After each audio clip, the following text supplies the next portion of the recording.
नमस्कार मित्रों। आज के वीडियो में हम पढ़ेंगे आचार्य रामचंद्र शुक्ल द्वारा रचित संस्मरणात्मक निबंध प्रेमगन की छाया स्मृति। आचार्य रामचंद्र शुक्ल का जन्म उत्तर प्रदेश के बस्ती जिले के अगुना गांव में हुआ था। उनकी आरंभिक शिक्षा उर्दू, अंग्रेजी और फारसी में हुई थी। उनकी विधिवत शिक्षा इंटरमीडिएट तक ही हो पाई। बाद में उन्होंने स्वाध्याय द्वारा संस्कृत, अंग्रेजी, बांग्ला और हिंदी के प्राचीन तथा नवीन साहित्य का गंभीरता से अध्ययन किया। कुछ समय तक वे मिर्ज़ापुर के मिशन हाई स्कूल में चित्रकला के अध्यापक रहे। सन 1905 ईस्वी में वे काशी नागरी प्रचारणी सभा में हिंदी शब्द सागर के निर्माण कार्य में सहायक संपादक के पद पर नियुक्त होकर काशी आ गए और बाद में काशी हिंदू विश्वविद्यालय में हिंदी के प्राध्यापक बने। बाबू श्याम सुंदर दास के अवकाश ग्रहण के बाद वे हिंदी विभाग के अध्यक्ष पद पर कार्य करते रहे और इसी पद पर कार्य करते हुए यहीं उनका निधन हुआ। काशी ही उनकी कर्मस्थली रही। आचार्य शुक्ल हिंदी के उच्च कोटि के आलोचक, इतिहासकार और साहित्य चिंतक हैं। विज्ञान, दर्शन, इतिहास, भाषा विज्ञान, साहित्य और समाज के विभिन्न पक्षों से संबंधित लेखों, पुस्तकों के मौलिक लेखन, संपादन और अनुवादों के बीच से उनका जो ज्ञान संपन्न व्यापक व्यक्तित्व उभरता है वह बेजोड़ है। उन्होंने भारतीय साहित्य की नई अवधारणा प्रस्तुत की और हिंदी आलोचना का नया स्वरूप विकसित किया। हिंदी साहित्य के इतिहास को व्यवस्थित करते हुए उन्होंने हिंदी कवियों की सम्यक समीक्षा की तथा इतिहास में उनका स्थान निर्धारित किया। आलोचनात्मक लेखन के अलावा उन्होंने भाव और मनोविकार संबंधी उच्च कोटि के निबंधों की भी रचना की। शुक्ल जी की गद्य शैली विवेचनात्मक है, जिसमें विचारशीलता, सूक्ष्म तर्क योजना तथा सहृदयता का योग है। व्यंग्य और विनोद का प्रयोग करते हुए वे अपनी गद्य शैली को जीवंत और प्रभावशाली बनाते हैं। उनके लेखन में विचारों की दृढ़ता, निर्भीकता और आत्मविश्वास की एकता मिलती है। उनका शब्द चयन और शब्द संयोजन व्यापक है, जिसमें तत्सम शब्दों से लेकर प्रचलित उर्दू शब्दों तक का प्रयोग दिखाई देता है। अत्यंत सारगर्भित, विचार प्रधान, सूत्रात्मक वाक्य रचना उनकी गद्य शैली की एक बड़ी विशेषता है। आचार्य शुक्ल की कीर्ति का अक्षय स्रोत उनके द्वारा लिखित हिंदी साहित्य का इतिहास है। इसे उन्होंने पहले हिंदी शब्द सागर की भूमिका के रूप में लिखा था, जो बाद में परिष्कृत और संशोधित रूप में पुस्तकाकार प्रकाशित हुआ। उनके कुछ अन्य महत्वपूर्ण ग्रंथ हैं गोस्वामी तुलसीदास, सूरदास, चिंतामणि जिसके कि 4 खंड हैं और रस मीमांसा। इसके अलावा उन्होंने जायसी ग्रंथावली एवं भ्रमरगीत सार का संपादन किया तथा उनकी लंबी भूमिका लिखी। संस्मरणात्मक निबंध प्रेमगन की छाया स्मृति में शुक्ल जी ने हिंदी भाषा एवं साहित्य के प्रति अपने प्रारंभिक रुझानों का बड़ा रोचक वर्णन किया है। उनका बचपन साहित्यिक परिवेश से भरा पूरा था। बाल्यावस्था में ही किस प्रकार भारतेंदु एवं उनके मंडल के अन्य रचनाकारों, विशेषतः प्रेमघन के सानिध्य में शुक्ल जी का साहित्यकार आकार ग्रहण करता है, उसकी अत्यंत मनोहारी झांकी यहाँ प्रस्तुत हुई है। प्रेमघन के व्यक्तित्व ने शुक्ल जी की समवयस्क मंडली को किस तरह प्रभावित किया, हिंदी के प्रति किस प्रकार आकर्षित किया तथा किसी रचनाकार के व्यक्तित्व निर्माण आदि से संबंधित पहलुओं का बड़ा चित्ताकर्षक चित्रण इस निबंध में किया गया है। प्रेमघन की छाया स्मृति में रामचंद्र शुक्ल जब प्रेमघन जी को पहली बार देखते हैं, उनकी प्रथम छवि किस प्रकार देखते हैं उसका वर्णन है। आइए पढ़ना शुरू करते हैं प्रेमघन की छाया स्मृति। मेरे पिताजी फारसी के अच्छे ज्ञाता और पुरानी हिंदी कविता के बड़े प्रेमी थे। फारसी कवियों की उक्तियों को हिंदी कवियों की उक्तियों के साथ मिलाने में उन्हें बड़ा आनंद आता था। वे रात को प्रायः रामचरितमानस और रामचंद्रिका घर के सब लोगों को एकत्र करके बड़े चित्ताकर्षक ढंग से पढ़ा करते थे। आधुनिक हिंदी साहित्य में भारतेंदु जी के नाटक उन्हें बहुत प्रिय थे। उन्हें भी वे कभी कभी सुनाया करते थे। जब उनकी बदली हमीरपुर जिले की राठ तहसील से मिर्ज़ापुर हुई, तब मेरी अवस्था 8 वर्ष की थी। आपको ये छोटी छोटी डिटेल्स याद रखनी है, जैसे उनके पिता की बदली कहाँ हुई, हमीरपुर जिले की राठ तहसील से मिर्ज़ापुर, तब शुक्ल जी की अवस्था क्या थी, 8 वर्ष की। उसके पहले ही से भारतेंदु के संबंध में एक अपूर्व मधुर भावना मेरे मन में जगी रहती थी। सत्य हरिश्चंद्र नाटक के नायक राजा हरिश्चंद्र और कवि हरिश्चंद्र में मेरी बाल बुद्धि कोई भेद नहीं कर पाती थी। हरिश्चंद्र शब्द से दोनों की एक मिलीजुली भावना, एक अपूर्व माधुर्य का संचार मेरे मन में करती थी। मिर्जापुर आने पर कुछ दिनों में सुनाई पड़ने लगा कि भारतेंदु हरिश्चंद्र के एक मित्र यहाँ रहते हैं, जो हिंदी के एक प्रसिद्ध कवि हैं और जिनका नाम है उपाध्याय बद्री नारायण चौधरी। प्रेमगंज जी का प्रिय विषय था बादल, इसलिए उनके नाम में भी घन बादल का पर्याय एक आता है। दूसरे उन्होंने जो पत्र निकाले उनके नाम भी नागरी नीरद और आनंद कादम्बिनी, तो बादल से उनका मोह सहज द्रष्टव्य है यहाँ पर। भारतेंदु मंडल की किसी सजीव स्मृति के प्रति मेरी कितनी उत्कंठा रही होगी, यह अनुमान करने की बात है। मैं नगर से बाहर रहता था। एक दिन बालकों की एक मंडली जोड़ी गई। जो चौधरी साहब के मकान से परिचित थे वे अगुआ हुए। अगुआ अर्थात आगे आगे चलने वाले। मील 1.5 मील का सफ़र तय हुआ। पत्थर के एक बड़े मकान के सामने हम लोग जा खड़े हुए। नीचे का बरामदा खाली था, ऊपर का बरामदा सघन लताओं के जाल से आवृत था। बीच बीच में खंबे और खुली सड़क दिखाई पड़ती थी। उसी ओर देखने के लिए मुझसे कहा गया। कोई दिखाई न पड़ा।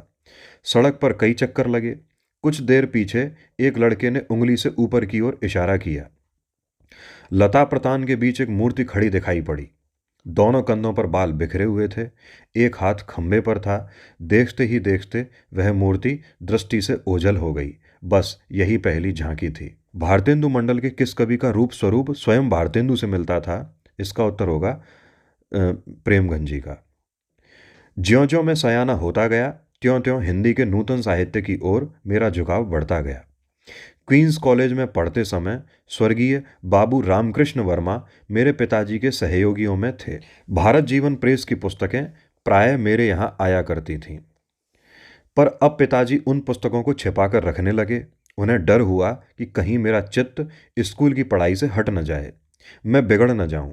उन्हीं दिनों पंडित केदारनाथ पाठक जी ने एक हिंदी पुस्तकालय खोला था। मैं वहां से पुस्तकें ला ला कर पढ़ता।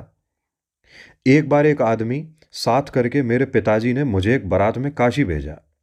मैं उसी के साथ घूमता फिरता चौखंबे की ओर जा निकला। वहीं पर एक घर में से पंडित केदारनाथ जी पाठक निकलते दिखाई पड़े। पुस्तकालय में वे मुझे प्राय देखा करते थे। इससे मुझे देखते ही वे वहीं खड़े हो गए। बात ही बात में मालूम हुआ कि जिस मकान में से ये निकले थे वह भारतेंदु जी का घर था। मैं बड़ी चाह और कुतूहल की दृष्टि से कुछ देर तक उस मकान की ओर न जाने किन भावनाओं में लीन होकर देखता रहा। पाठक जी मेरी यह भावुकता देख बड़े प्रसन्न हुए और बहुत दूर तक मेरे साथ बातचीत करते हुए गए। भारतेंदु जी के मकान के नीचे का यह हृदय परिचय बहुत शीघ्र गहरी मैत्री में परिणत हो गया। 16 वर्ष की अवस्था तक पहुंचते पहुंचते तो समवयस्क हिंदी प्रेमियों की एक खासी मंडली मुझे मिल गई, जिनमें श्रीयुत काशी प्रसाद जी जायसवाल, बाबा भगवान दास जी हालना, पंडित बद्रीनाथ गौड़, पंडित उमाशंकर द्विवेदी प्रमुख थे। अब एग्जाम में इनमें से भी क्वेश्चंस बन सकता है कि निम्न में से कौन सा उनकी मंडली में नहीं था, ऐसे करके। हिंदी के नए पुराने लेखकों की चर्चा बराबर इस मंडली में रहा करती थी। मैं भी अब अपने को एक लेखक मानने लगा था। हम लोगों की बातचीत प्राय लिखने पढ़ने की हिंदी में हुआ करती, जिसमें निस्संदेह इत्यादि शब्द आया करते थे। जिस स्थान पर मैं रहता था वहाँ अधिकतर वकील मुख्तारों तथा कचहरी के अफसरों और अमलों की बस्ती थी। ऐसे लोगों के उर्दू कानों में हम लोगों की बोली कुछ अनोखी लगती थी। इसी से उन्होंने हम लोगों का नाम निस्संदेह लोग रख छोड़ा था। मेरे मोहल्ले में कोई मुसलमान सब जज आ गए थे। एक दिन मेरे पिताजी खड़े खड़े उनके साथ कुछ बातचीत कर रहे थे। इसी बीच मैं उधर जा निकला। पिताजी ने मेरा परिचय देते हुए उनसे कहा, इन्हें हिंदी का बड़ा शौक है। चट जवाब मिला, आपको बताने की ज़रूरत नहीं, मैं तो इनकी सूरत देखते ही इस बात से वाकिफ हो गया था। मेरी सूरत में ऐसी क्या बात थी, यह इस समय नहीं कह सकता। आज से 30 वर्ष पहले की बात है। चौधरी साहब से तो अब अच्छी तरह परिचय हो गया था। अब उनके यहाँ मेरा जाना एक लेखक की हैसियत से होता था। हम लोग उन्हें एक पुरानी चीज़ समझा करते थे। इस पुरातत्व की दृष्टि में प्रेम और कुतूहल का एक अद्भुत मिश्रण रहता था। यहाँ पर यह कह देना आवश्यक है कि चौधरी साहब एक खासे हिंदुस्तानी रईस थे। बहुत इंपॉर्टेंट पंक्ति हो जाती है। बसंत पंचमी, होली इत्यादि अवसरों पर उनके यहाँ खूब नाच रंग और उत्सव हुआ करते थे। उनकी हर एक अदा से रियासत और तबीयतदारी टपकती थी। कंधों पर बाल लटक रहे हैं, आप इधर से उधर टहल रहे हैं, एक छोटा सा लड़का पान की तश्तरी लिए पीछे पीछे लगा हुआ है। बात की काट छांट का क्या कहना। जो बातें उनके मुंह से निकलती थीं उनमें एक विलक्षण वक्रता रहती थी। उनकी बातचीत का ढंग उनके लेखों के ढंग से एकदम निराला होता था। नौकरों तक के साथ उनका संवाद सुनने लायक होता था। अगर किसी नौकर के हाथ से कभी कोई गिलास वगैरह गिरा तो उनके मुंह से यही निकलता, "का रे, बचा तो नहीं?" उनके प्रश्नों के पहले "क्यों साहब" अक्सर लगा रहता था। इन दोनों सेंटेंसेस पर भी प्रश्न बन सकते हैं। वे लोगों को प्राय बनाया करते थे। इससे उनसे मिलने वाले लोग भी उन्हें बनाने की फिक्र में रहते थे। बनाना अर्थात एक तरीके का किसी किस्म का हल्का फुल्का मजाक करना। मिर्जापुर में पुरानी परिपाटी के एक बहुत ही प्रतिभाशाली कवि रहते थे जिनका नाम था वामनाचार्य गिरी। वामनाचार्य गिरी पर भी प्रश्न पूछा जा सकता है। एक दिन वे सड़क पर चौधरी साहब के ऊपर एक कवित्व जोड़ते चले जा रहे थे। अंतिम चरण रह गया था कि चौधरी साहब अपने बरामदे में कंधों पर बाल छिटकाए खंबे के सहारे खड़े दिखाई पड़े। चट कवित्व पूरा हो गया और वामन जी ने नीचे से वह कवित्व ललकारा जिसका अंतिम अंश था खंबा टेके खड़ी जैसे नारी मुगलाने की।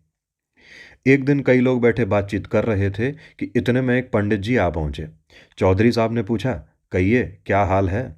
पंडित जी बोले, "कुछ नहीं, आज एकादशी थी, कुछ जल खाया है और चले आ रहे हैं।" प्रश्न हुआ, "जल ही खाया है कि कुछ फलाहार भी पिया है?" एक दिन चौधरी साहब के एक पड़ोसी उनके यहाँ पहुंचे। देखते ही सवाल हुआ, "क्यों साहब, एक लफ्ज़ मैं अक्सर सुना करता हूँ पर उसका ठीक अर्थ समझ में न आया। आखिर घनचक्कर के क्या मानी है, उसके क्या लक्षण हैं?" सवाल आ सकता है कि किस शब्द के उन्होंने मानी पूछे थे। उत्तर है घनचक्कर। पड़ोसी महाशय बोले, "वाह, यह क्या मुश्किल बात है। एक दिन रात को सोने के पहले कागज कलम लेकर सवेरे से रात तक जो जो काम किए हों सब लिख जाइए और पढ़ जाइए।" मेरे सहपाठी पंडित लक्ष्मी नारायण चौबे, बाबा भगवान दास हालना, बाबू भगवान दास मास्टर, इन्होंने उर्दू बेगम नाम की एक बड़ी ही विनोदपूर्ण पुस्तक लिखी थी। उर्दू बेगम शीर्षक पुस्तक के लेखक कौन है? बाबू भगवान दास मास्टर। जिसमें उर्दू की उत्पत्ति, प्रचार आदि का वृत्तांत एक कहानी के ढंग पर दिया गया था। इत्यादि कई आदमी गर्मी के दिनों में छत पर बैठे चौधरी साहब से बातचीत कर रहे थे। चौधरी साहब के पास ही एक लैंप जल रहा था। लैंप की बत्ती एक बार भभकने लगी। चौधरी साहब नौकरों को आवाज देने लगे। मैंने चाहा कि बढ़कर बत्ती नीचे गिरा दूं, पर पंडित लक्ष्मी नारायण ने तमाशा देखने के विचार से मुझे रोक लिया। चौधरी साहब कहते जा रहे हैं, "अरे जब फूट जाई तबे चलत जाबह।" अंत में चिमनी ग्लोब के सहित चकनाचूर हो गई, पर चौधरी साहब का हाथ लैंप की तरफ न बढ़ा। उपाध्याय जी नागरी को भाषा के समान मानते थे और बराबर नागरी भाषा लिखा करते थे। उनका कहना था कि नागर अपभ्रंश से जो शिष्ट लोगों की भाषा विकसित हुई वही नागरी कहलाई। इस प्रकार वे मिर्जापुर न लिखकर मीरजापुर लिखा करते थे, जिसका अर्थ वे करते थे लक्ष्मीपुर। मीर अर्थात समुद्र और जा अर्थात उससे उत्पन्न होने वाली अर्थात पुत्री। ये लेख सबसे पहले प्रेमचंद द्वारा संपादित होने वाली पत्रिका हंस में प्रकाशित हुआ था।